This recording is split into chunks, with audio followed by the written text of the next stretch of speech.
Hello comrades and friends. नमस्कार, लाल सलाम। अ, दोस्तों, मुझे लगता है कि मेरी आवाज़ आप तक पहुंच रही होगी, मेरी शक्ल पहुंच रही होगी शायद आप तक। मैं सबसे पहले तो सीपीआईएम राजस्थान का बेहद शुक्रिया अदा करना चाहता हूं कि मुझे इनवाइट किया, मुझे आमंत्रित किया इस इम्पॉर्टेंट टॉपिक के ऊपर। ये मैं इसको बहुत इम्पॉर्टेंट समझता हूँ, मैं इसको अहम बात समझता हूँ कि हम लगातार, ख़ास तौर से जो वामपंथ के लोग हैं, वो साइंटिफिक टेम्पर के ऊपर बातचीत करते रहें। लगातार ये हम अपने को याद दिलाते रहें कि हम एक साइंटिफिक सोशलिज़्म का ख्वाब देखते हैं और साइंटिफिक टेम्पर, वैज्ञानिक दृष्टिकोण जो है, वो हमारी नज़रों के हमेशा सामने रहना चाहिए। हम हमेशा ये बात अपने को याद दिलाते रहें कि हम एक वैज्ञानिक दृष्टिकोण के ऊपर आधारित दुनिया का, समाज का, मानवता का ख्वाब देखने वाले लोग हैं।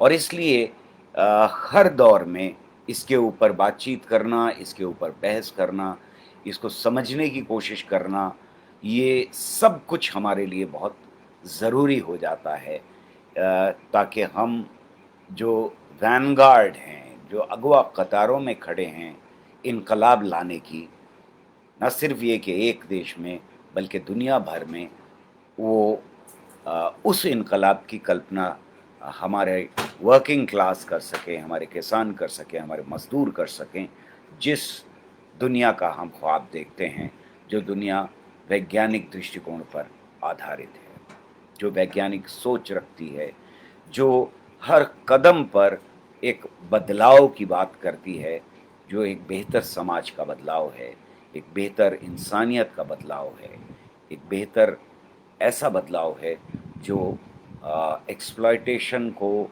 जो ऑपरेशन को, दुनिया में इंसान का इंसान जो शोषण करता है, दमन करता है, उसको ख़त्म कर सके।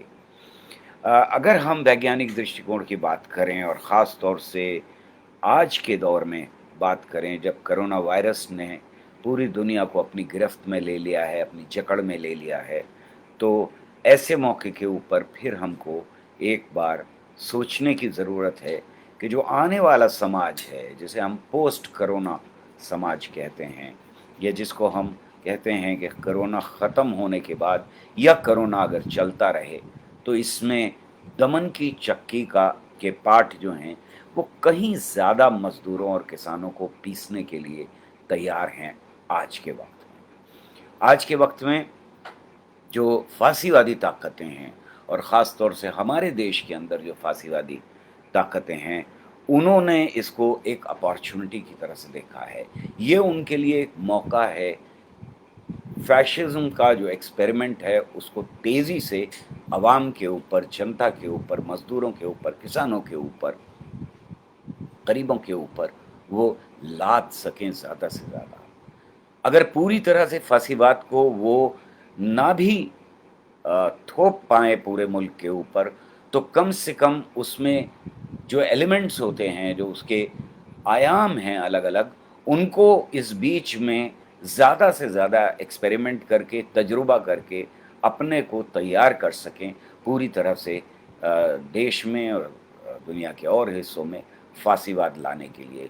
इसीलिए हमको ये भी दिखाई देता है कि फ़ासीवादी ताकतें जहाँ मज़बूत थीं, ख़ास तौर से उन देशों के अंदर जिनमें हमको दिखाई देता है कि कोरोना ज़्यादा फैला है, तो वो भी एक ब्लूप्रिंट हमको साफ दिखाई दे रहा है कि जहाँ-जहाँ फ़ासीवादी ताकतें, अमेरिका हो, ब्राज़ील हो, हिंदुस्तान हो, इन देशों में ज़्यादा फैलने दिया गया है। मेरा ये मानना है कि खुद सिर्फ़ नहीं फैला है, बल्कि इसको एक मौके की तरह से इस्तेमाल किया गया है, दमन की चक्की को तेज़ी से चलाने के लिए। मैं ये समझता हूँ कि जब हम साइंटिफिक टेम्पर की बात करते हैं, तो जो कॉमरेड सीपीआई और सीपीएम के हैं, उनको इस बात का बहुत बड़ा फ़ख्र होना चाहिए कि सबसे ज़्यादा बुलंद झंडा, सबसे ज़्यादा ऊँचा झंडा जो उठाया है लगातार, वो वैज्ञानिक दृष्टिकोण का कम्युनिस्ट्स ने इस देश में उठाया है। बाकी और सारे दल जो हैं, वो देश के उन्होंने कहीं न कहीं इस दिशा में जो वैज्ञानिक दृष्टिकोण है, उसके साथ कॉम्प्रोमाइज़ किया है। उसके साथ न सिर्फ़ ये कि पॉलिसीज़ में कॉम्प्रोमाइज़ किया है, यानी जो व्यापक पॉलिसीज़ देश के अंदर होती हैं, उनमें कॉम्प्रोमाइज़ किया है, बल्कि पर्सनल लेवल के ऊपर जो अगवा कतारों में और दलों के, जिनको हम बूर्ज़ोआ पार्टीज़ कहते हैं, जिनको हम अ जो पूंजीपतियों की पार्टीज़ हैं, उन पार्टीज़ ने लगातार जो अगवा दल में खड़े हुए लोग हैं, उनके जो लीडर्स हैं ख़ास तौर से, उनकी पर्सनल लाइफ़ में हमको ये दिखाई देता है कि वो लगातार कॉम्प्रोमाइज़ करते हैं। चाहे वो दिल से यकीन रखते हों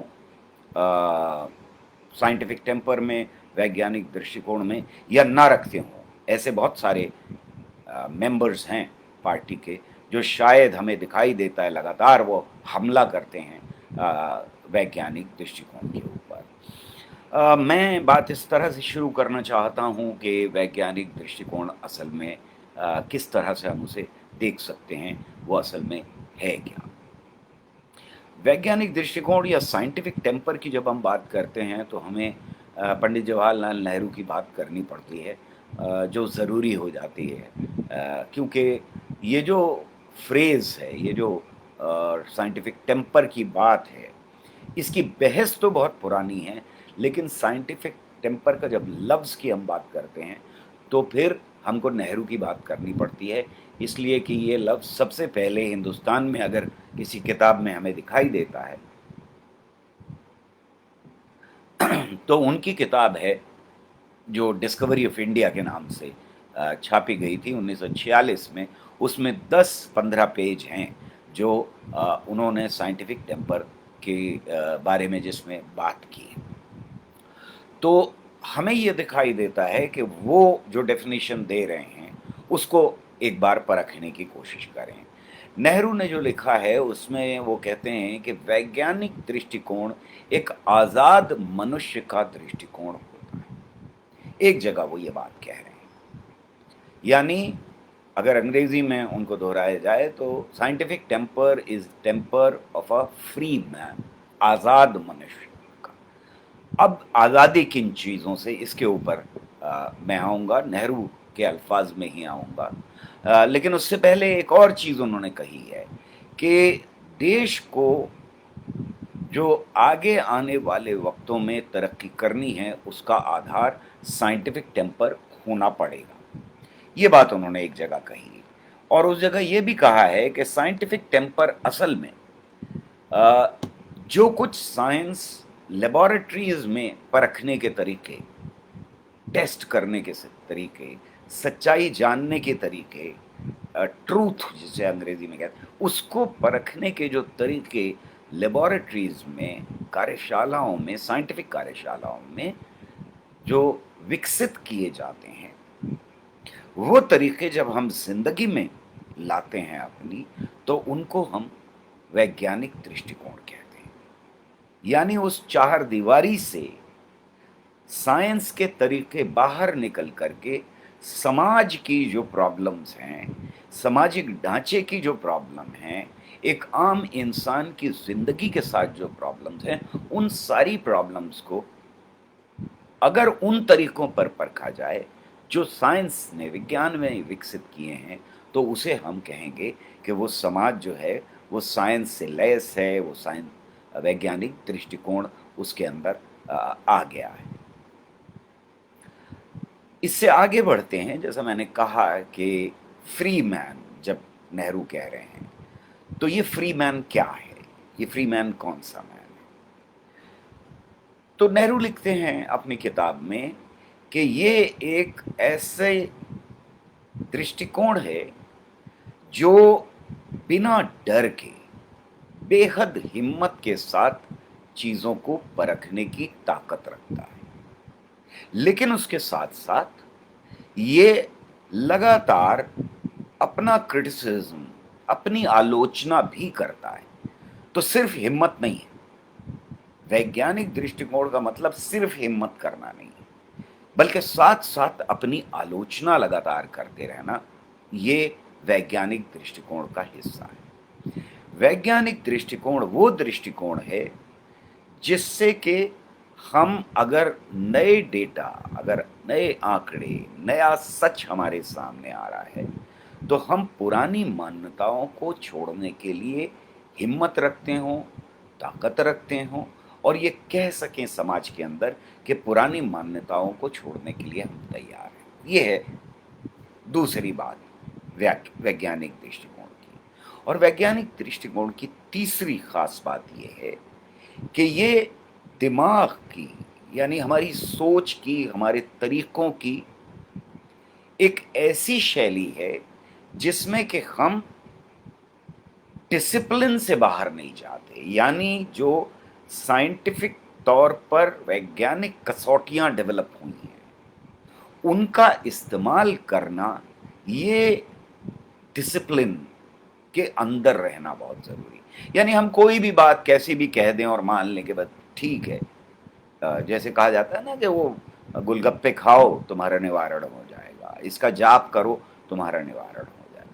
तो इस तरह से हम अपनी ज़िंदगी के बारे में, अपने समाज के बारे में, अपने देश के बारे में, मानवता के बारे में या मार्क्सिज्म के बारे में हम इस तरह से बात नहीं कर सकते अगर वैज्ञानिक दृष्टिकोण है। वैज्ञानिक दृष्टिकोण में हमको हर बात को जो हम कह रहे हैं, जो हम यकीन कर रहे हैं, जो हम मान रहे हैं या जिसका हम विस्तार कर रहे हैं, जो हम लोगों तक पहुंचा रहे हैं, हम अपने ख़यालात लोगों तक पहुंचाने की कोशिश करते हैं। और ये एक पॉलिटिकल वर्कर का, एक पार्टी मेंबर का ये काम होता है कि वो पार्टी के ख़यालात को लोगों तक पहुंचाए। लेकिन इनको पहुंचाने का जो तरीका होगा, अगर वो वैज्ञानिक तरीका है, तो फिर हम हर बात जो कहेंगे वो विज्ञान की विकसित की हुई कसौटियों पर कसी हुई होनी चाहिए। हमारी एक ऐसी लॉजिक होनी चाहिए जो लॉजिक खाली अध्यात्म की लॉजिक ना हो, जो लॉजिक धर्मों की लॉजिक हो। ये बहुत जरूरी है कि हम जो कसौटियां साइंस ने डेवलप की हैं, विज्ञान ने डेवलप की हैं, उनके ऊपर कस के हम बात को लोगों के बीच में रख सकें या खुद यकीन कर सकें। दोस्तों,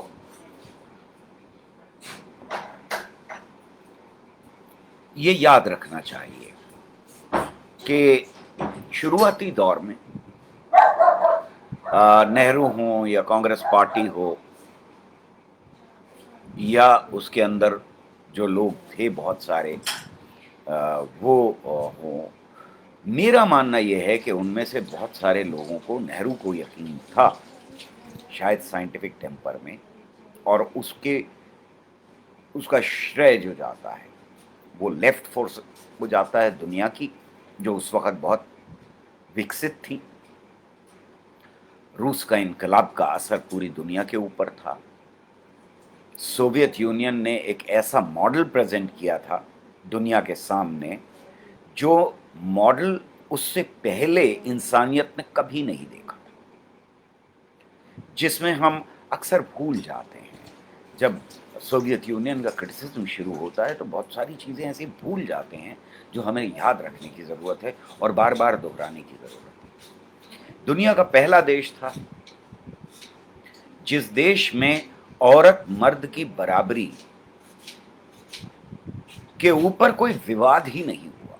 जब देश बना तो उसके साथ ही साथ औरत और मर्द बराबर हो गए। पार्टी मेंबरशिप का जहाँ तक सवाल था, उसमें वोट और ना वोट करना, कि औरतें वोट नहीं करेंगी, कि ये वोट नहीं करेंगे, वोट, यूरोप में अभी ये सब कुछ चल रहा, ये डिस्कशन ही चल रहा कि वोट किसे देना चाहिए। अगर डेमोक्रेसी है तो उन लोगों को देना चाहिए जिनके पास ज़मीनें हैं, औरतों को नहीं देना चाहिए, काले लोगों को नहीं देना चाहिए, एबोरिजिनल को नहीं देना चाहिए वोट, इन लोगों को अलग रखा गया था डेमोक्रेसी। पर सोवियत यूनियन पहला ऐसा देश बनता है इस धरती के ऊपर जहां वोट देना और पार्टी मेंबरशिप में बराबरी औरत मर्द की पहले दिन से कायम कर दी जाती है। सबको शिक्षा, इससे पहले मानवता ने देखी ही नहीं। सबको शिक्षा देने का ख्याल समाज के अंदर कि हर बच्चे को हक है कि उसे शिक्षा मिले, हर नौजवान को रोजगार का हक, ये इससे पहले मानवता ने किसी देश में देखा ही नहीं था। आज भी बहुत सारे देश हैं जिनमें नहीं, सबको हक नहीं। सबको जो भी पर्सनल प्रॉपर्टी है वो रखने का हक।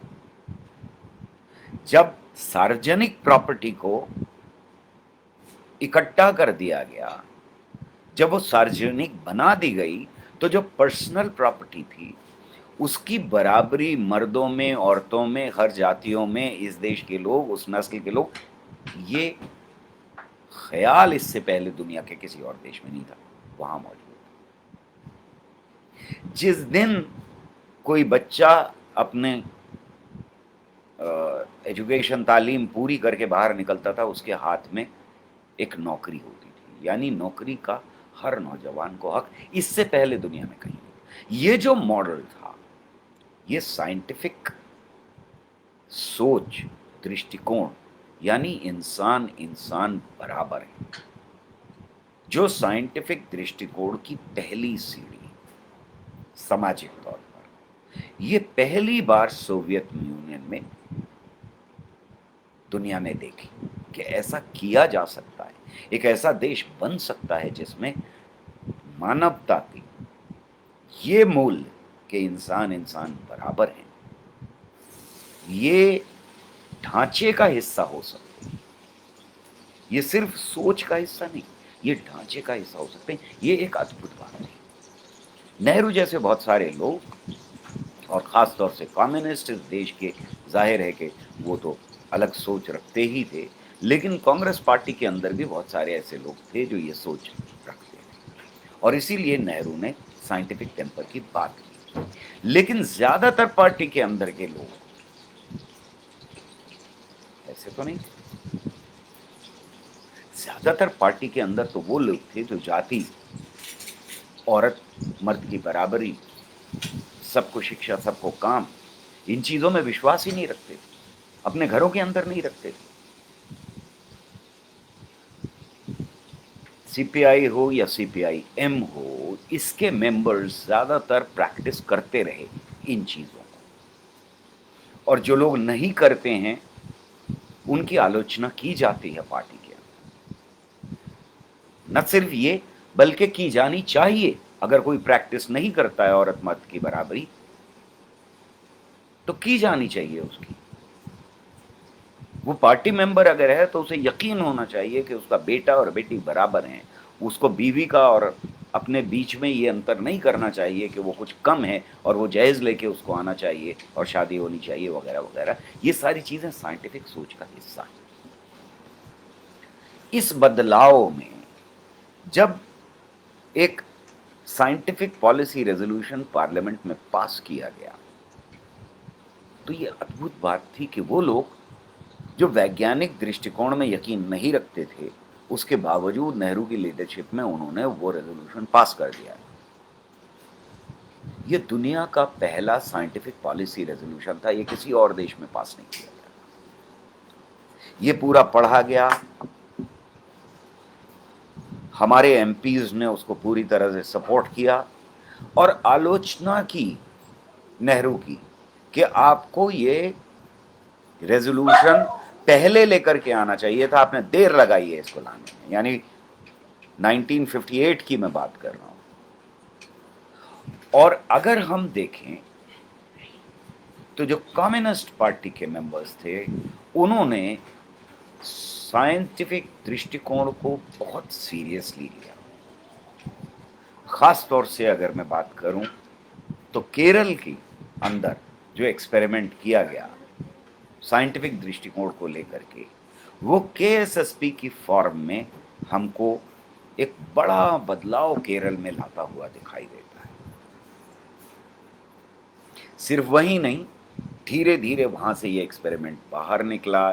ये हमने जो तजुर्बा किया, वो पूरे देश में फैला और 80s आते-आते हमने जन विज्ञान जत्था की बुनियाद डाली और 87 में लगभग 5 करोड़ देश के लोगों के बीच में साइंटिस्ट और आर्टिस्ट मिल कर के गए साइंटिफिक दृष्टिकोण का प्रचार करने के लिए। ये था कंट्रीब्यूशन इस देश के अंदर कम्युनिस्ट मूवमेंट का। हमने बंगाल में दाग बेल डाली इसकी, हमने छोटे छोटे शहरों में दाग बेल डाली और बहुत जगह के ऊपर ये भी हुआ कि जहां बिल्कुल कोई ऑर्गेनाइजेशन मौजूद नहीं थी साइंस की, जिसमें हिमाचल और हरियाणा आगे की कतारों में खड़े, वहां पर साइंटिफिक दृष्टिकोण को लेकर के जितना काम हुआ है पिछले 30 सालों में, वो सराहनीय है, वो अद्भुत है। वहाँ बदलाव आया है, बदलाव कम हो सकता है लेकिन आया ज़रूर। पर हमें ये समझना चाहिए कि हमारे देश के अंदर वैचारिक तौर के ऊपर एक ऐसा गुट मौजूद था जो विज्ञान के खिलाफ खड़ा था, जो वैज्ञानिक विचारधाराओं के खिलाफ खड़ा था, और उन्होंने हमला शुरू किया साइंटिफिक टेम्पर के ऊपर, वैचारिक तौर के ऊपर।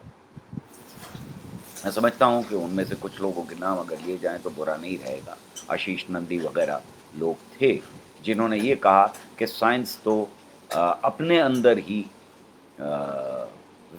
वायलेंस रखती है, उसके अंदर अहिंसा नहीं है, हिंसात्मक है।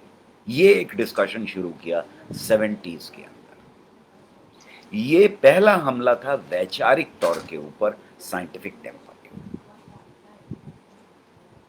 और ऐसे सारे लोग जो हमला कर रहे थे वैज्ञानिक दृष्टिकोण के ऊपर, उन्होंने बहुत तीव्र कर दिया था अपने इस काम को, और उनको दुनिया से के और बुद्धिजीवी ऐसे थे जिन्होंने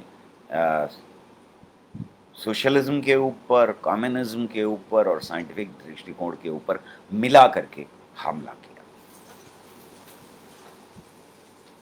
ये वैचारिक मतभेद और टकराव चल रहा था, हम इसका जवाब दे रहे थे, और ऐसे मतभेद से घबराने की ज़रूरत नहीं है। हमें नहीं घबराना चाहिए, हमें खड़ा होना चाहिए ऐसे मतभेद के खिलाफ। लेकिन दूसरी तरफ एक और चीज़ चल रही है। जब इस देश में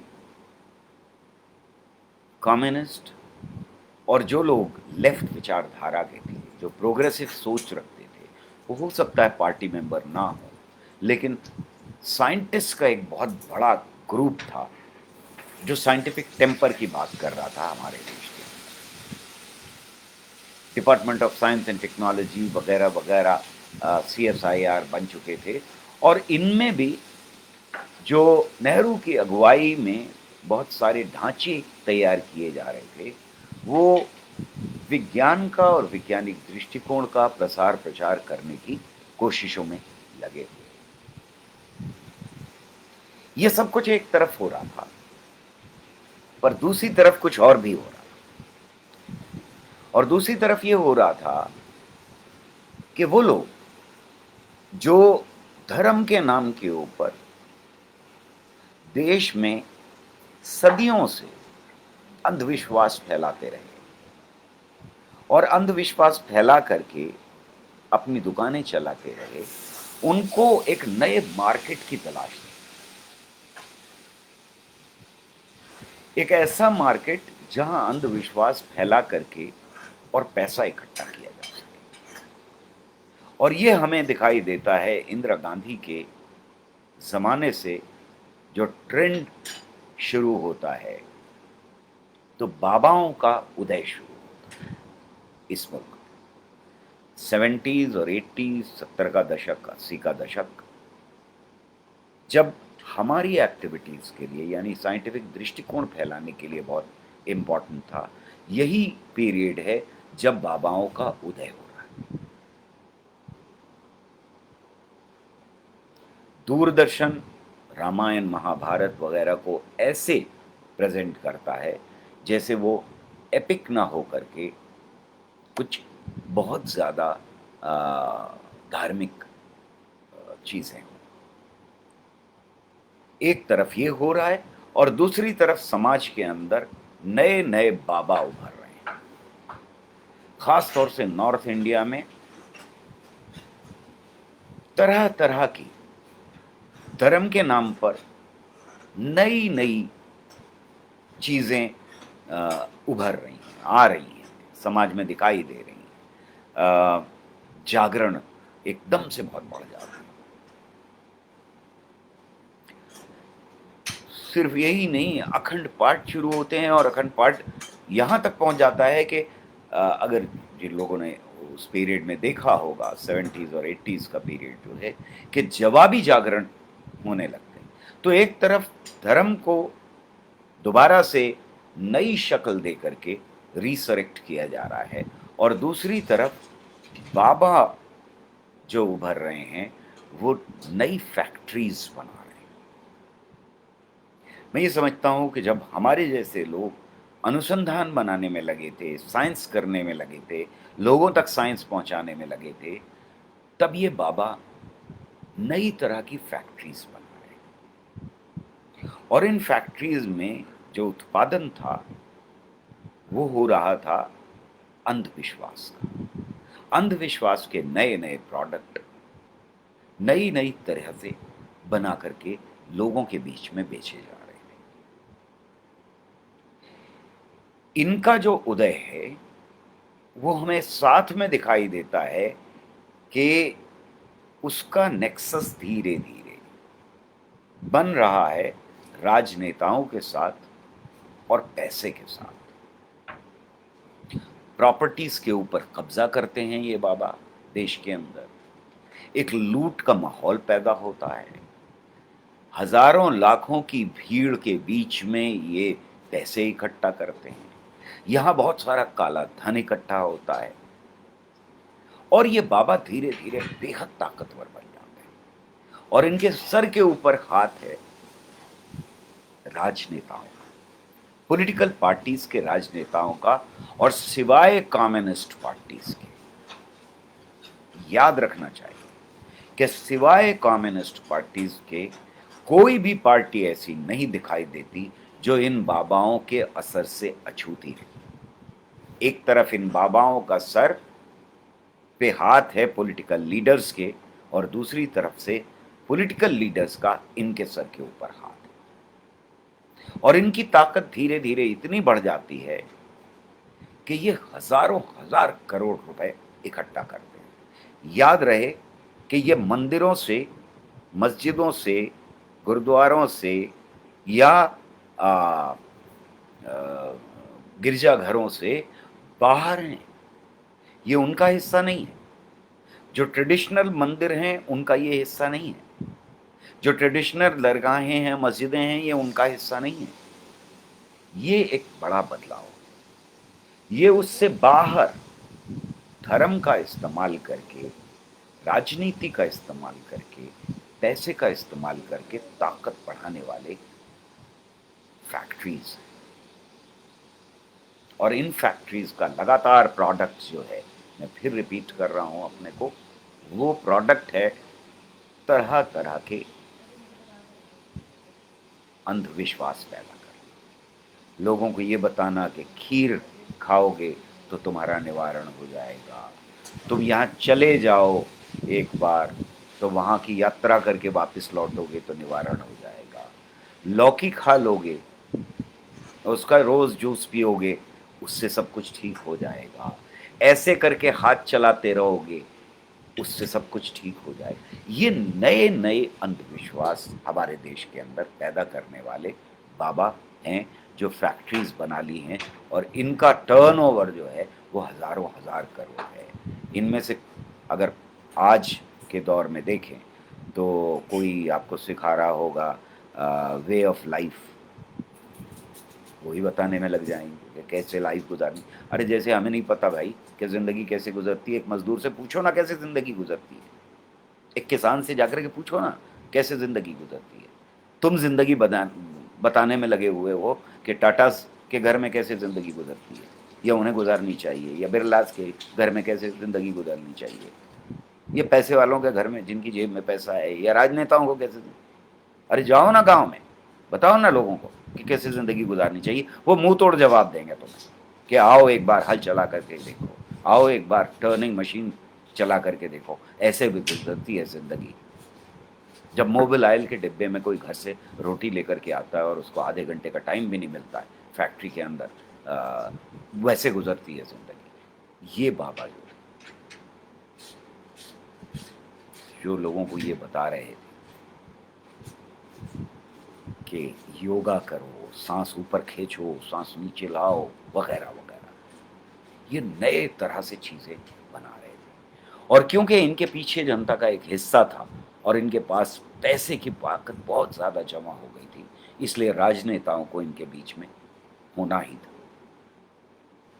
बहुत सारे राजनेता इनके साथ थे और हम ये जानते हैं कि भारतीय जनता पार्टी का हर बड़ा नेता उन बाबाओं से आशीर्वाद ले चुका है जो बाबा आज जेल की सलाखों के पीछे, जिनके ऊपर बलात्कार का इल्जाम, जो बलात्कार के इल्जाम में पकड़ के बंद किए गए, और इन बाबाओं के आश्रमों में असलहा निकला है, गन्स निकली हैं कि 47 निकली, ये सारा देश जानता है।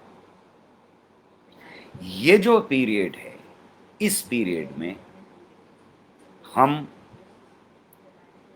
पहचान नहीं कर पाए कि ये क्या हो रहा है।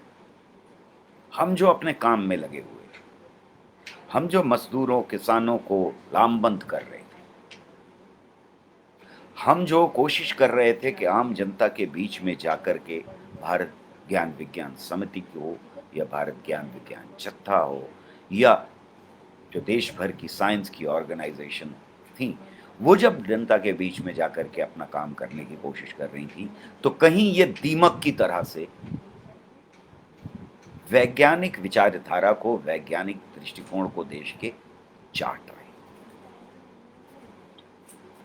अक्सर ये कहा जाता है कि वामपंथ आज बहुत कमजोर है। मैं इस बात को मानने के लिए तैयार नहीं हूं, इसके बावजूद कि हम में से बहुत सारे लोगों ने इस बात का यकीन कर लिया है। वामपंथ आज भी बहुत मजबूत है। वामपंथी विचारधारा ने जिस तरह से साइंटिफिक टेम्पर लोगों तक पहुंचाया है, उसकी एक बड़ी मिसाल हमको इस कोरोना के पीरियड में दिखाई देती है। जब कोरोना की महामारी फैली तो इन बाबाओं के मुंह बंद हो गए। उन सारे पॉलिटिकल लीडर्स के, प्राइम मिनिस्टर से लेकर के नीचे तक, जो प्रधानमंत्री ये कह रहा था कि हमारे देश के अंदर गणेश जी प्लास्टिक सर्जरी का प्रमाण है, जो ये कह रहा था कि नाले की गैस से चाय बनाई जा सकती है, जो ये कह रहा था कि मैंने बताया मिलिट्री को कि बादलों के पीछे से छुप के जाओगे तो तुम सर्जिकल स्ट्राइक कर सकते हो, यानी रडार जो है वो बादल हों तो काम नहीं करेंगे, जो प्रधानमंत्री ये कह रहा था कि तक्षशिला जो है वो बिहार में है, और जिसके मिनिस्टर्स और चीफ मिनिस्टर्स ये कह रहे थे कि हमारे देश में तो पुराने पुरातत्व में इंटरनेट था, सैटेलाइट था, सब कुछ था। एक मंत्री ये कह रहा था कि इस देश में हमें अपने शिक्षा से डार्विनिज्म को पढ़ाना बंद कर देना चाहिए। क्योंकि मेरे पूर्वजों ने या किसी के भी पूर्वजों ने बंदर से इंसान बनते नहीं देखा है, इसलिए जो ये हमला था, भयानक हमला करने वाले सारे लोग, इनके मुंह कोरोना ने बंद कर दिए। ये हमें साफ दिखाई देता है कि जिन लोगों ने ये कोशिश की कि कुरान की इस आयत का जाप कर लो, जिन लोगों ने ये कोशिश की कि गौमूत्र से कोरोना से बचा जा सकता है, उसकी पार्टीज की, एक आदमी को मार दिया उन्होंने गौमूत्र पिला करके, बंगाल के अंदर खास तौर से। जिन लोगों ने ये कोशिश की कि गोबर का लेप करोगे तो कोरोना से बच जाओगे, जिन लोगों ने ये कोशिश की कि मिर्ची और नींबू अगर टांगोगे घर के ऊपर तो कोरोना से निजात मिल जाएगी, ये सब कुछ फैलाने की कोशिश की। एक बाबा ने तो ये भी कोशिश करके देख ली कि उन्होंने कहा मैंने कोरोना की दवा निकाल ली है और इससे मैंने लोगों को ठीक भी कर दिया है, अब खरीदो। इस देश के अवाम ने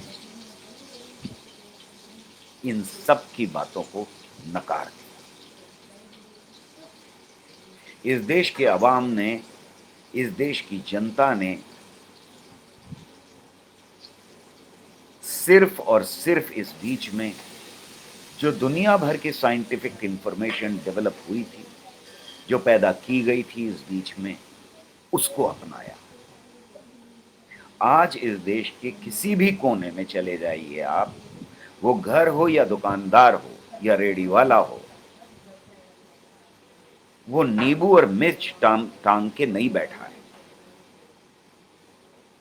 वो एक बोतल में गौमूत्र लिए नहीं बैठा है कि आपके हाथ उससे धुलवा देगा, कोरोना ठीक हो जाएगा। उसने बदन के ऊपर गोबर का लेप नहीं कर रखा है।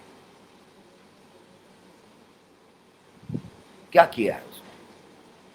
उसने अपने मुंह के ऊपर मास्क लगाया है, अगर लगा सकता है तो। गरीब से गरीब आदमी मास्क लगा रहा है। उसकी कोशिश ये है कि सोशल डिस्टेंसिंग रहे, उसकी कोशिश ये है कि साबुन से हाथ धोते रहें, उसकी कोशिश ये है कि अगर दुकान चलानी है मुझे तो आज सैनिटाइजर की एक बोतल रखूंगा ताकि ना मुझे लगे कोरोना। और ये जानकारी, ये एक्शंस, ये क्रिया साइंस की दी हुई जानकारियों आधारित है। आज कोरोना का नाम सबकी जबान पर, आज ये बात लोगों की जबान पर है। 80-90% इस देश की जनता ये जानती है कि ये बीमारी वायरस से फैलती है। छूत छात को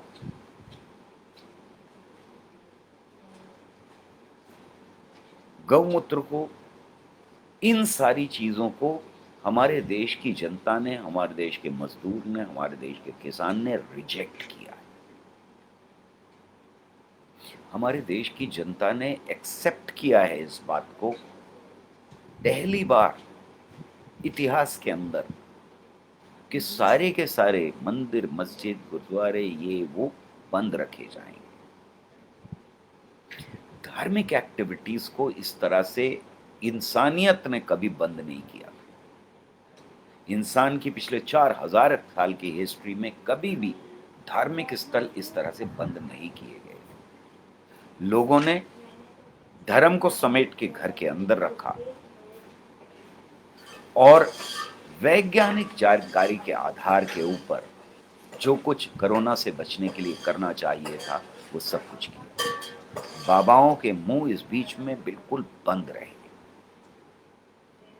वो पॉलिटिकल लीडर्स, वो राजनेता जो कल तक सिर्फ और सिर्फ इन बाबाओं के दिए हुए आडंबर को लोगों तक पहुंचा रहे थे, या वो सारे अंधविश्वास फैलाने में लगे हुए थे जो इन बाबाओं की कुटियाओं से निकले हुए थे, इन बाबाओं के आश्रमों से निकले हुए थे, उन सब ने अपने मुंह बंद कर लिए। आपको इस बीच में एक भी ऐसा स्टेटमेंट नहीं दिखाई दिया होगा। जिन लोगों ने, साइंटिस्ट्स ने अपनी साइंस छोड़ करके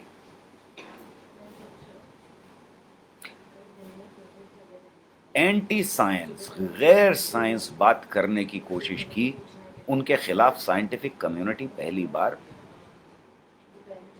न सिर्फ ये खड़ी हुई, बल्कि उनकी आलोचना बिना किसी रोक टोक के की। ये इस देश ने इस बीच में देखा। मैं ये समझता हूं कि अगर ये फैशिस्ट के लिए एक बहुत बड़ी अपॉर्चुनिटी लेकर के आया है, जैसा मैंने शुरू में कहा कि चाहे वो अमेरिका का डोनाल्ड ट्रंप जैसा फैशिस्ट हो, या ब्राजील का फैशिस्ट हो, या हमारे देश के फैशिस्ट हो, आरएसएस पूरी खड़ी हो, इनके लिए अपॉर्चुनिटी लाया है कोरोना। क्योंकि आम आदमी आज ये एक्सेप्ट करने को तैयार है कि सोशल डिस्टेंसिंग होगी, लॉकडाउन होगा, लोगों के ऊपर ये दबाव डाला जाएगा कि वो यहाँ ना जाएं, वहाँ ना जाएं, ये ना करें, वो ना करें, ये सब कुछ होगा। तो ये उनके लिए अपॉर्चुनिटी है। लेकिन इसके साथ साथ वामपंथ के लिए ये एक बड़ी अपॉर्चुनिटी। एक तरफ जो दमन था मजदूरों, किसानों के ऊपर, वो इस तरह से खुल के समाज में सामने आ गया है कोरोना के कहर में, कि उसे समझाने में बहुत ज्यादा मेहनत करने की जरूरत है।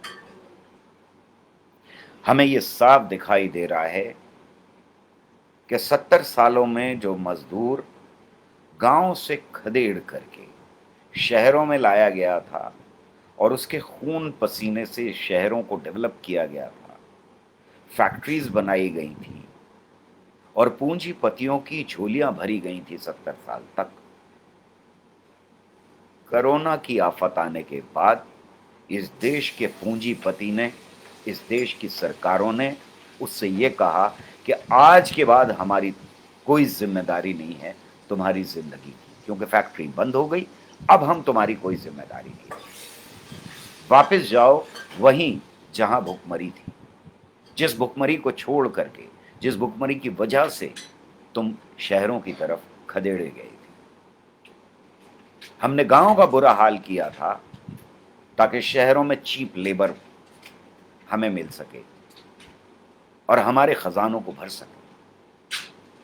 आज जब आफत पड़ी है तो हम अपने खजानों से कुछ तुम्हें देने को तैयार नहीं है। वापस गांव जाओ, जिंदा रहोगे, कोरोना खत्म हो गया तो वापस लौट आना, वरना वहीं खत्म हो जाना, हमारी कोई जिम्मेदारी नहीं। और इस एटीट्यूड की वजह से, इस क्रिया की वजह से, इस गैर जिम्मेदारी की वजह से हमने देखा कि लाखों करोड़ों मजदूर सड़कों के ऊपर पैरों में छालों के बावजूद सैकड़ों सैकड़ों मील चल करके वापस अपने उन गांवों में गए जिन गांवों में पहले ही बहुत ज्यादा भुखमरी थी। सामने की बात है, कहां से मजदूर आया था? बिहार से आया था, उड़ीसा से आया था, बंगाल से आया था, आसाम से आया था, यूपी के इलाकों से आया था, मध्य प्रदेश, छत्तीसगढ़, झारखंड। ये जगह वो जगह थी जहां खाने के लिए रोटी नहीं थी, इसीलिए घर से निकल करके वो इतनी दूर आया। देश में इस सरकार ने और इन पूंजीपतियों ने कोरोना के आते ही उनको वापस धकेल दिया उन जगहों के ऊपर जहां उनके लिए रोजी रोटी नहीं थी। ये भयानक है, पर ये सामने है। इसको समझाने के लिए आज वामपंथ को बहुत ज्यादा मेहनत करने की जरूरत नहीं। और उसके साथ साथ कोरोना वायरस के दौरान आम जनता ने जिस तरह से वैज्ञानिक दृष्टिकोण का परिचय दिया है कि उनके अंदर मौजूद है, अगर वैज्ञानिक दृष्टिकोण पहुंचाया जाए तो वो ग्रहण करने को तैयार हैं, वो अपनी सारी पुरानी मान्यताओं को छोड़ने के लिए तैयार है। जो बात नेहरू ने कही थी कि वैज्ञानिक दृष्टिकोण का मतलब होता है कि हम नए एविडेंस, नई जानकारी, नई साइंटिफिक समझ के आधार के ऊपर अपनी पुरानी मान्यताओं को छोड़ने के लिए तैयार हों, वो आज हमारे मजदूर किसान ने, गरीब आदमी ने इस देश के दिखा दिया है कि उसके अंदर क्षमता है। उसने किसी भी अंधविश्वास के ऊपर विश्वास नहीं किया। दोस्तों, आने वाले वक्तों में मैं समझता हूँ कि अगर हम मेहनत से काम करें, आम जनता के बीच में जाएं, वैज्ञानिक दृष्टिकोण साथ में लेकर के जाएं, विज्ञान की जानकारी साथ में लेकर के जाएं, पॉलिटिकल काम के साथ साथ, और आज देश की जनता को लामबंद करने की कोशिश करें, तो ये हमारे लिए भी बहुत बड़ी अपॉर्चुनिटी है। मैं समझता हूँ कि हमारी दोनों पार्टीज, खास तौर से सीपीआईएम और सीपीआई, और साथ में लेफ्ट पार्टीज ब्रॉड फ्रंट बना करके इस एजेंडा को बहुत सीरियसली लेंगी कि हमें पॉलिटिकल कॉन्शियसनेस के साथ साथ वैज्ञानिक दृष्टिकोण को भी लोगों तक ले जाना है, और जो वैज्ञानिक दृष्टिकोण है लोगों के अंदर, उसका विस्तार करना है। इसके बिना हम रेवोल्यूशन की तरफ कदम तेज़ी से बढ़ा पाएंगे, मुझे ऐसा नहीं लगता। इसलिए हमें आज दोनों चीज़ों को, एक तरफ पॉलिटिकल कॉन्शियसनेस बढ़ाने की ज़रूरत है, और साथ ही साथ देश के अंदर, ख़ास तौर से मज़दूरों और किसानों के अंदर, हमको वैज्ञानिक दृष्टिकोण बढ़ाने की भी उतनी ही ज़रूरत है। मैं इतना ही कहना चाहता था। कॉमरेड्स को एक बार फिर लाल सलाम।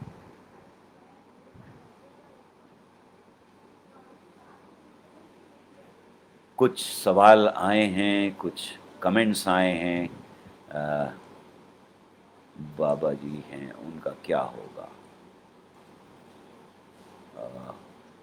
लाल सलाम, सभी शेयर करें। लाल सलाम कॉमरेड।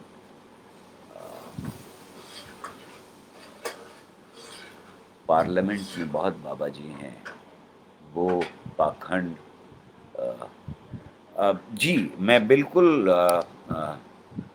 जाबिर खान साहब का ये आया है कमेंट। मैं बिल्कुल आपकी बात से पूरी तरह सहमत हूँ कि आज जो स्ट्रक्चर खड़ा था, जिसको हम डेमोक्रेसी का स्ट्रक्चर कहते थे, वो आज पूरी तरह से ग्रस्त है विज्ञान के खिलाफ लोगों से, और वो पूरी हिम्मत के साथ और पूरी जान लगा करके विज्ञान के ऊपर लगातार प्रहार कर रहे हैं। हमारे पास कोई आसान, सीधा, जीवन घोल की तरह का कोई रास्ता नहीं है। ऐसी कोई उड़िया नहीं है, ऐसी कोई दवा नहीं है, ऐसा कोई तावीज़ नहीं है जो हम लटकाएं और ये कहें कि हम इस लड़ाई को, इस संघर्ष को जीत जाएंगे। ये संघर्ष मुश्किल संघर्ष है, कहना आसान है, लेकिन अगर हम अवाम के अंदर लामबंद कर पाएंगे, तो यही राजनेता जो पार्लियामेंट के अंदर पहुंच रहे हैं, इनके लिए हम रोक लगा पाएंगे। क्योंकि अगर अवाम ऐसे लोगों को इलेक्ट करना और सिलेक्ट करना बंद कर देंगे, तो फिर इन्हें अपना रवैया बदलना पड़ेगा। मैं अक्सर ये बात कहा करता हूँ कि क्या जो लोग इलेक्शन जीत के आज सरकार में पहुंचे हैं, यूरोप में अगर यही बातें कह रहे होते और यही स्पीचेस दे रहे होते या इसी तरह की स्पीचेस दे रहे होते, तो क्या वहां वो इलेक्शन जीत जाते? मेरा मानना है नहीं जीतते। यानी इनको अपने को बदलना पड़ता जीतने के लिए। तो बहुत सारे बूर्जुआ राजनेता जो आइडियोलॉजिकली ड्रिवन नहीं होते, वो ये देखते हैं कि जनता के बीच में क्या कॉन्शियसनेस है, और इलेक्शन जीतने के लिए उसी कॉन्शियसनेस का विस्तार करते हैं। तो अगर हम जनता के पास पहुँचते हैं, हम आवाम के बीच में, हम मज़दूर किसान के बीच में और हम वैज्ञानिक दृष्टिकोण को लेके जा रहे हैं उनके बीच में, तो फिर इन्हें भी वैज्ञानिक दृष्टिकोण पर ही चलना पड़ेगा। नेहरू के ज़माने में हिम्मत नहीं थी बहुत सारे लोगों की इस तरह की बातें करने की जो आज है। But now educated people also involve in पाखंड। मैं सिर्फ इतना ही इसमें करेक्शन करना चाहूँगा कि एजुकेशन और क्वालिफ़िकेशन में फ़र्क होता है। जो मिनिस्टर साहब थे, मैंने सुना था कि वो किसी यूनिवर्सिटी से कोई सर्टिफ़िकेट था उनके पास एक केमिस्ट्री का, तो उन्होंने साइंस कुछ पढ़ रखी थी। ऐसा मैं मानता हूँ कि शायद साइंस पढ़ी होगी, लेकिन एजुकेशन साइंस में उनकी नहीं हुई। एक आम आदमी आज वैज्ञानिक दृष्टिकोण रखता है, इसका उसने सबूत दे दिया है। तो जो हमारी शिक्षा है, जो सर्टिफिकेट हमें मिलता है, वो इसका प्रमाण नहीं है कि हमारे अंदर वैज्ञानिक दृष्टिकोण होगा। ख़ास तौर से जबकि शिक्षा में भयानक किस्म के बदलाव किए गए हैं, उसके अंदर एस्ट्रोलॉजी को इंक्लूड कर लिया गया है। वो सारी किताबें जो प्रोग्रेसिव लोगों की लिखी हुई थी, वो आज हटा दी गई हैं। अभी कोर्स में जो बदलाव किया है, उसमें पॉलिटिकल साइंस वगैरह वगैरह हटाई गई है। ये सब कुछ किया जा रहा है। उसके बावजूद अवाम देश का आडंबर को, अंधविश्वास को मानने के लिए तैयार नहीं है। जो लोग अंधविश्वास मानते हैं, वो सारे के सारे बुलंद आवाज में चीख-चीख करके उसको फैलाने की कोशिश करते हैं। तो ऐसा लगता है कि पूरे समाज में अंधविश्वास है। लेकिन हमें रोज़ और हर वक़्त अपने सोच को परखने की ज़रूरत है। क्योंकि अक्सर ऐसा होता है कि मेरा अंधविश्वास तो विश्वास है और दूसरे का अंधविश्वास अंधविश्वास। मेरा धर्म सबसे सच्चा है, दूसरे के धर्म में मैं कमियां निकालता हूं। मेरा बाबा जो है वो जेन्युइन बाबा है, दूसरे का बाबा जो है वो ढोंगी बाबा है। इससे हमें बचने की ज़रूरत है और हमें मज़दूर किसानों तक ये बात पहुंचाने की ज़रूरत है कि ये सिर्फ दुकानें हैं, जो अंधविश्वास फैलाने की दुकानें हैं और अंधविश्वास का प्रोडक्ट आपके हाथ में बेचकर ये अपनी जेबें भर रहे हैं। वैज्ञानिक कार्यशैली को जीवन पद्धति का हिस्सा कैसे बनाया जा सकता है, वो समती पूंजीवादी कार्य पद्धति से कैसे अलग है। पूंजीवादी विचारधारा जिसको हम कहते हैं, वो ना तो पूरी तरह से वैज्ञानिक दृष्टिकोण के खिलाफ होती है और ना पूरी तरह से वैज्ञानिक दृष्टिकोण के साथ होती है।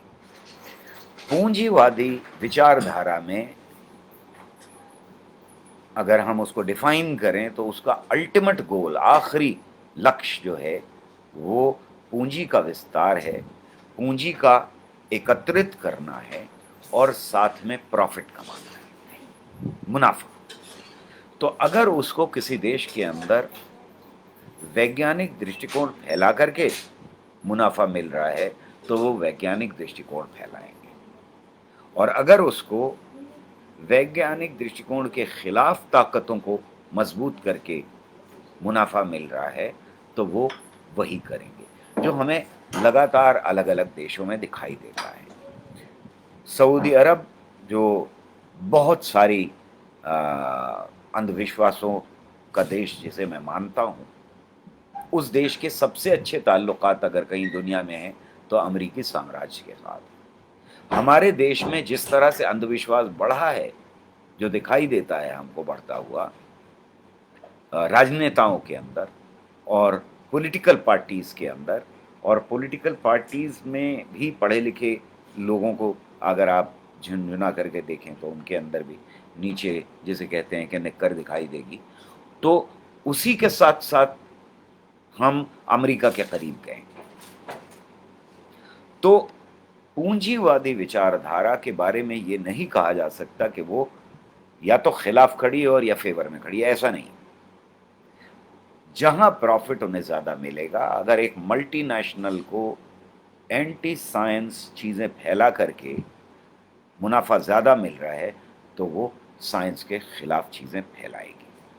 और ये हमने लगातार देखा है कि मल्टीनेशनल्स साइंस के आंकड़ों को न सिर्फ तोड़-मरोड़ करके पेश करने की कोशिश करती हैं, बल्कि उनको छुपाने की भी कोशिश करती हैं, बहुत सारी साइंटिफिक जानकारी को। तो जो आप सवाल कर रहे हैं, वो बहुत इम्पोर्टेंट सवाल है। वैज्ञानिक विचारधारा का विस्तार घर से लेकर के, पार्टी मेंबर से लेकर के और मज़दूर किसान तक होना बहुत ज़रूरी है।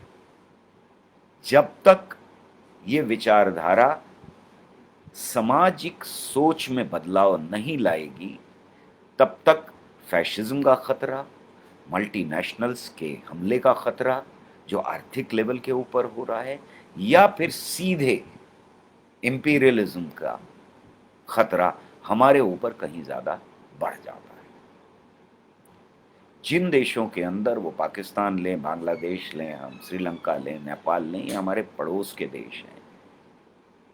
यहाँ वैज्ञानिक विचारधारा के ऊपर वाद-विवाद हुआ ही नहीं, और इसलिए ये कहीं ज़्यादा इम्पीरियलिज़्म के असर में हमको दिखाई देती है। हमारे लिए कोई आसान रास्ता नहीं। वामपंथ कम से कम हमारे देश के अंदर आज भी बहुत मज़बूत है, एक बड़ी ताकत है, और इसका हमें क्रिएटिवली इस्तेमाल करना चाहिए। और इसीलिए मैं कह रहा हूँ कि ये 2 कदम, यानी एक तरफ जो पॉलिटिकल कॉन्शियसनेस है उसको बढ़ाने की ज़रूरत है, और दूसरी तरफ साइंटिफिक कॉन्शियसनेस को बढ़ाने की ज़रूरत है हमें अपने समाज में।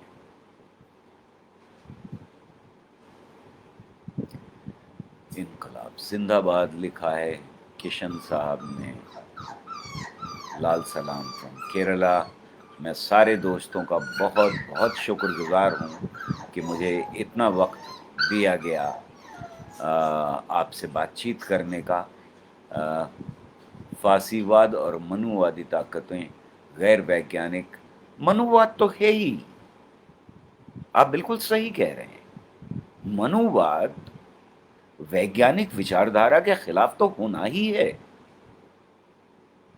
अगर हम जातिवाद में, मनुवाद में यकीन रखते हैं, अगर हम ये समझते हैं कि दलित की छाया पड़ने से हमारे ऊपर पाप पड़ता है, अगर हम ये समझते हैं कि उसका छुआ हुआ पानी या खाना हम नहीं खा सकते हैं, तो ये गैर वैज्ञानिक विचारधारा के साथ खड़ा होना है।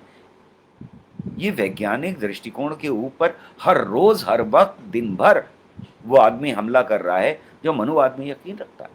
आप बिल्कुल सही कह रहे हैं। मैं इससे 100% आपसे एग्री करता हूँ, क्योंकि मैंने शुरुआत में ही कहा था कि इंसान बराबरी ये हमें साइंस बताती है, और वैज्ञानिक दृष्टिकोण बिना इस बात के एक्सेप्ट किए हुए कि इंसान बराबर हैं, औरत मर्द बराबर हैं और उनको बराबरी का समाज में हक होना चाहिए, बिना इसके आप किसी सूरत से अपने को वैज्ञानिक दृष्टिकोण के करीब नहीं कह सकते। वैज्ञानिक दृष्टिकोण को, बहुत सारे लोग वैज्ञानिक दृष्टिकोण को आम तौर पर कुछ अधिक पढ़े लिखे, और नहीं, मैं नहीं मानता। एक आम गरीब अनपढ़ आदमी के अंदर भी वैज्ञानिक दृष्टिकोण होता है, अगर उसके अंदर क्षमता है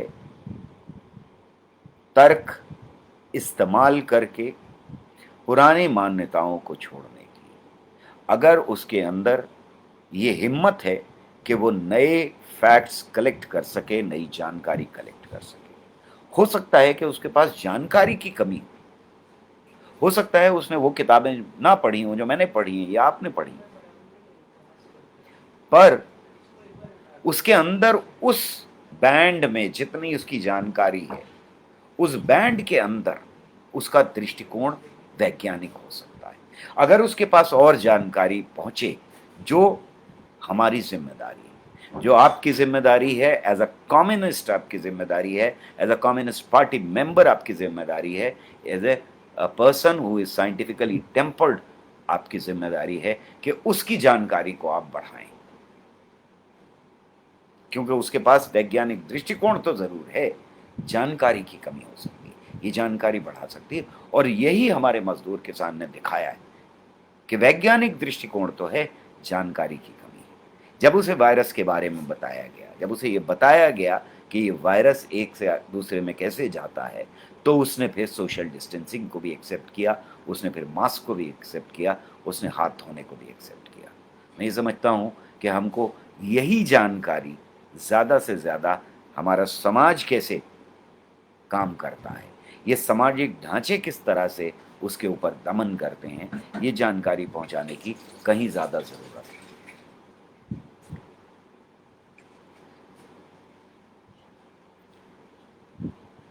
सीपीएम जैसी क्रांतिकारी पार्टी में भी बड़ी संख्या में ऐसे सदस्य हैं जिनकी जीवन पद्धति वैज्ञानिक है और ब्राह्मणवादी मनुवादी मानसिकता से ग्रस्त व्यवहार करते हैं।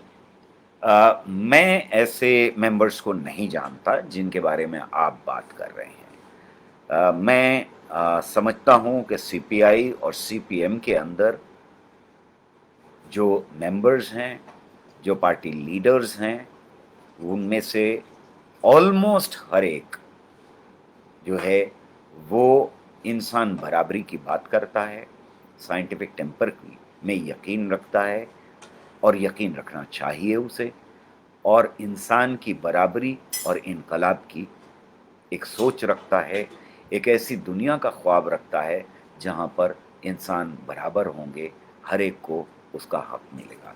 इसलिए सीपीएम हो या सीपीआई हो, उनकी विचारधारा हमेशा मनुवादी विचारधारा के साथ टकराती रहेगी। व्यवहार में हो सकता है कि कुछ लोग ऐसे आपको दिखाई दे जाएं, लेकिन उनके ऊपर पार्टी की तरफ से, उनके ऊपर आपकी तरफ से फ़ौरन ही ये बात कही जानी चाहिए कि आप कहाँ गलती कर रहे हैं। व्यवहार में गलती कभी-कभी हो सकती है, पर उसकी आलोचना करना साइंटिफिक दृष्टिकोण का एक हिस्सा है और ये आलोचना बिना डर, बिना किसी भय, बिना किसी प्रेशर के की जानी चाहिए। अगर कोई पार्टी मेंबर हो, मैं समझता हूँ, या मेरे जैसा कोई आदमी हो जो बात ये कह रहा हो कि मैं साइंटिफिक दृष्टिकोण की बात कर रहा हूँ और कहीं डगमगाता हुआ दिखाई दूँ, तो हमेशा आलोचना उसकी होनी चाहिए ताकि हम सही रास्ते के ऊपर आ जाएँ।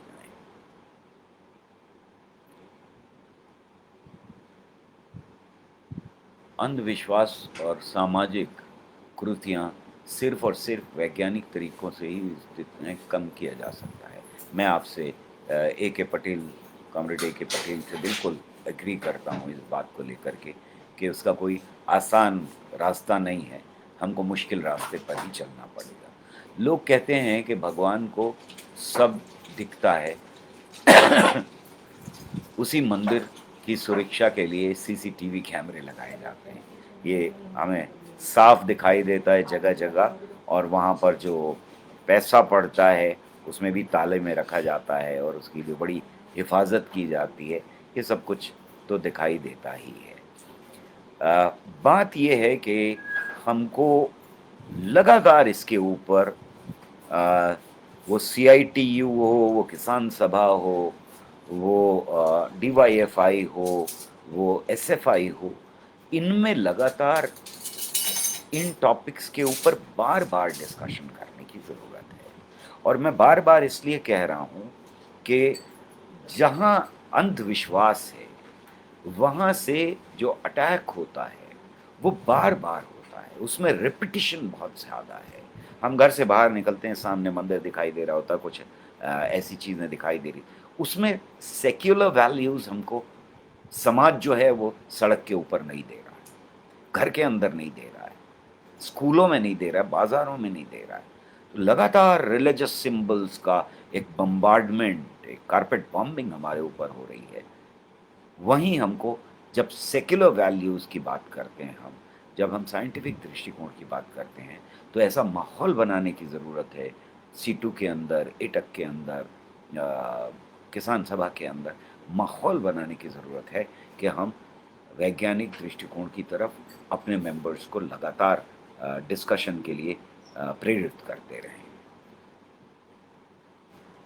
वर्तमान में डॉक्टर व वैज्ञानिक भी अंधविश्वास करते हैं। ये बात बिल्कुल सही है कि बहुत सारे वैज्ञानिक जो हैं वो अंधविश्वास रखते हैं और मुझे ये भी मालूम है कि इसरो तिरुपति के मंदिर मॉडल भेजा करता है और वहाँ भी नारियल फोड़ करके प्रोजेक्ट्स को की शुरुआत की जाती है। ये याद रखना चाहिए कि ये सारी चीज़ें जो हैं हमें बहुत क्लैरिटी होनी चाहिए कि साइंटिस्ट अंधविश्वासी हो सकता है, साइंस अंधविश्वासी नहीं होती। तो जब हम साइंटिफिक दृष्टिकोण की बात कर रहे हैं, वैज्ञानिक दृष्टिकोण की बात कर रहे हैं, तब फिर हम वैज्ञानिक वैल्यूज़ की बात कर रहे हैं। उन मान्यताओं की बात कर रहे हैं जिनमें साइंस यकीन रखती है। साइंटिस्ट गलत हो सकता है। साइंस की पद्धति जो है, उसकी कसौटी पे अगर साइंटिस्ट का कोई एक्शन जो वो कर रहा है, वो कसा नहीं जा रहा है, तो हम उसको गैर साइंसी या साइंटिफिक दृष्टिकोण के विरुद्ध कहेंगे। अ, अभी भारत में सबसे बड़ी चुनौती शिक्षा, शिक्षा पास अ, वाली नहीं शिक्षा वो जो लोग वैज्ञानिक आप बिल्कुल सही कह रहे हैं कि अ, एक बड़ी चुनौती इसलिए भी खड़ी हो गई है कि ये जो गवर्नमेंट आज हमारे देश के ऊपर हुकूमत कर रही है, वो वैज्ञानिक दृष्टिकोण के खिलाफ दिखाई देती है। उसको जहाँ मौका मिलता है, वहाँ वो वैज्ञानिक दृष्टिकोण के ऊपर हमला कर रही है और ख़ास तौर से ये भयानक युद्ध जो है, वो शिक्षा के मैदान में चल रहा है। तो हमें शिक्षा को बचाने के लिए, हमें शिक्षा को बेहतर बनाने के लिए संघर्ष को लगातार तीव्र करना पड़ेगा और इसमें डीवाईएफआई और एसएफआई का बहुत बड़ा रोल होगा, एआईएसएफ का बहुत बड़ा रोल होगा, मैं यही समझता हूँ। जगजीत जी लाल सलाम कह रहे हैं। तो दोस्तों मैं एक बार फिर राजस्थान की सीपीआईएम का बेहद शुक्रिया अदा कर दूं आप सबको एक बहुत ज़बरदस्त इनकलाबी लाल सलाम।